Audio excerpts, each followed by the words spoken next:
Aujourd'hui, 5 raisons de regarder Silent Voice. Mais on va aussi apprendre que l'autrice a fait un autre manga très populaire et comment elle met sa vie personnelle dedans. Puis on parlera du staff, dont un membre plutôt important était dans Devilman Crybaby et Chainsaw Man. Sans plus tarder, de quoi ça parle Silent Voice? On va suivre Shoya, qui plus jeune était le harceleur de Shoko, une jeune malentendante qui vient d'arriver en primaire. Pas cool du tout. Et on va voir toutes les conséquences que ça a eu sur sa vie et comment mentalement il gère ça. Petit indice, pas très bien. Mais ça se résume pas qu'à ça. Le réalisateur dit lui-même que c'est juste une façon d'aborder les sujets qu'il veut aborder, pas le sujet final. Et c'est pas juste l'histoire d'amour d'une malentendante et de son harceleur. A la base, c'est un manga de 7 tomes qui a été adapté en film, et du coup, évidemment, il y a des compromis. Mais en fait, ça va être deux formules différentes, dans le sens où le film va être plus intense et le manga plus complet. Bref, passons sans plus tarder aux raisons. Et la première, elle est pas banale, c'est que tu vas détester les personnages. Qu'est-ce qu'il raconte, ça donne pas du tout envie. Attends, laisse-moi t'expliquer. En gros, on va suivre des harceleurs, donc autant dire que les scènes où t'as envie de leur mettre des petites claques à ces petits cons, il y en a pas mal. Et ce qui fonctionne bien dans Silent Voice, c'est que c'est pas juste des méchants, c'est que c'est dur à exprimer, mais en gros ça les rend un peu plus humains. Je suis pas non plus en train de dire qu'être con c'est une caractéristique humaine, mais des fois tu vas te surprendre à être empathique. C'est pas si manichéen en fait, c'est pas juste le bien et le mal, c'est tout en nuances. Et vu que l'histoire parle beaucoup du processus de changement, c'est cohérent. En tout cas, ce qui est sûr, c'est que les personnages te laisseront pas indifférent. Deuxième raison, c'est si t'aimes le symbolisme. Et je sais pas si t'as vu des extraits, mais je te parle pas juste des croix sur les visages qui sont l'expression la plus évidente. Si t'es attentif, tu verras qu'il y a toute une seconde lecture quand tu regardes via certains éléments. Par exemple, et c'est confirmé par le réalisateur, il va y avoir plein de messages avec l'apparition des fleurs dans l'anime. Donc si tu connais un peu le langage des fleurs, bah tu vas pouvoir m'expliquer parce que moi j'ai pas tout saisi. Plus sérieusement, je vais te donner quelques exemples que moi j'ai compris, et même si t'es pas fleuriste, tu vas comprendre. Il y a un petit jeu à faire, tu peux essayer d'y faire attention quand tu regarderas. Les fleurs de cerisier, par exemple, ça symbolise la transition. Et quand tu vas voir l'anime, essaye de regarder, quand tu verras des fleurs de cerisier, qu'est-ce qui est en train de changer dans les relations des personnages, ou dans l'anime en général. Les anémones blanches, elles, symbolisent la malchance et la perte d'une relation. Donc essaye de regarder, quand tu les verras à l'écran, quel est le rapport avec ce que je suis en train de voir.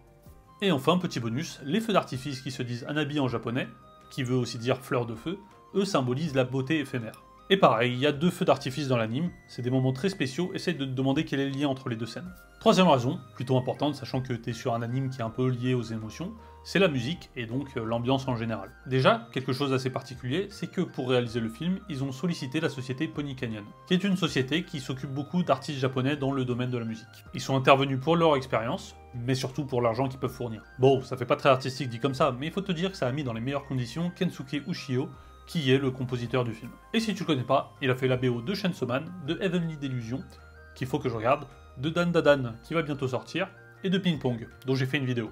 J'ai l'impression de tout le temps parler de Ping Pong, mais c'est important. C'est lui aussi qui a fait la BO de Devilman Crybaby. Écoute-moi ce banger.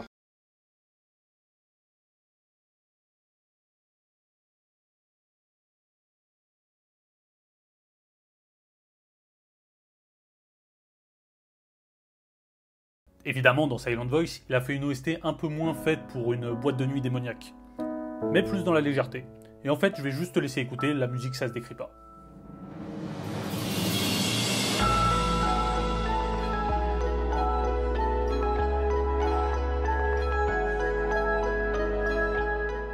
On peut aussi parler des seiyuu, et notamment de la doubleuse de Lucy dans Cyberpunk, dont j'ai fait une vidéo. Je te laisse deviner le personnage qu'elle double. Et aussi respect aux doubleurs anglais qui ont fait intervenir Lexi Cowden, une actrice sourde pour le doublage de Shoko. La quatrième raison, c'est si t'aimes les histoires bien tristes. Et tu vas comprendre que la mangaka est un peu spécialiste dans ça, parce qu'elle a aussi fait To Your Eternity, que t'as sûrement dû voir passer. Et si Yoshitoki Oima, la mangaka, est aussi forte pour jongler avec nos émotions dans ses œuvres, c'est parce qu'elle s'inspire de choses qu'elle a vécues. Que ça soit To Your Eternity, qui a été inspiré par la mort de sa grand-mère, ou encore Silent Voice, qui a été inspiré par le métier d'interprète langage des signes de sa mère, et des patients qu'elle a pu voir. Autant dire qu'elle a un background pour parler de ces thèmes. Fun fact, elle a gagné un prix pour ses 2 œuvres la même année à la Japan Expo. Pour ajouter à ça, la scénariste du film, Reiko Yoshida, a travaillé sur Violet Evergarden, qu'il faut que je regarde aussi. Franchement, à chaque fois que je fais ces vidéos, j'ai des piqûres de rappel des animes qu'il faut que je regarde. Bref, de la mangaka au scénariste, on est face aux Avengers des histoires dramatiques. Mais c'est pas pour autant que c'est juste pesant, et ça c'est sûrement grâce à la réalisatrice. Naoko Yamada, qui a réalisé Keon, un truc un peu plus rigolo, réussit à maintenir cet équilibre, notamment à travers sa mise en scène de certains personnages. Bon, finito le name dropping, on va passer à la raison la plus importante. Et cette raison, c'est pour le personnage de la mère de Shoya, Miyako. Est-ce que c'est parce que c'est mon personnage préféré? Pas que. Franchement, le peu de scènes qu'elle a m'ont toutes marqué. Et en fait, je pense que sans elle, l'histoire aurait trop été centrée sur Shoya et son groupe. Et ça aurait été un pari perdu, vu que tu peux pas être aussi efficace que le manga. Sachant que les personnages secondaires ont pas ce développement qui va aussi loin que dans le manga, justement. Là, elle est vraiment efficace, elle montre vraiment les conséquences de l'égoïsme de Shoya sur ses proches, Et en fait, t'as juste de la peine pour elle. Déjà que sa vie a pas l'air super facile, si en plus tu rajoutes les retombées des actes de son fils, et en vrai, elle a la scène la plus touchante de l'anime, qui arrive pile au moment où je me disais, ils en ont fait un peu des tonnes sur internet, c'est pas si triste.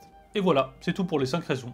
Évidemment, je compte pas te laisser partir sans te parler d'animation. C'est le studio Kyoto Animation qui s'en est occupé, celui qui a récemment été concerné par un incendie criminel, connu pour Nishijo, Clannad ou encore Violet Evergarden. Si je devais retenir un truc de l'animation, c'est surtout ce qu'on appelle le character acting. Toute cette notion de transmettre à travers l'animation, que ça soit via le langage corporel ou l'expression faciale. Par exemple, dans cette séquence de Minoru Ota, tu sens un poids dans les mouvements, il y a quelque chose de réaliste qui exprime bien les émotions. Et là, j'en ai vraiment fini avec la recommandation. Si tu veux d'autres recommandations, n'hésite pas à regarder les autres vidéos que j'ai faites, ou à t'abonner pour les futures, ou même si toi t'as des recommandations, à me les partager. Salut!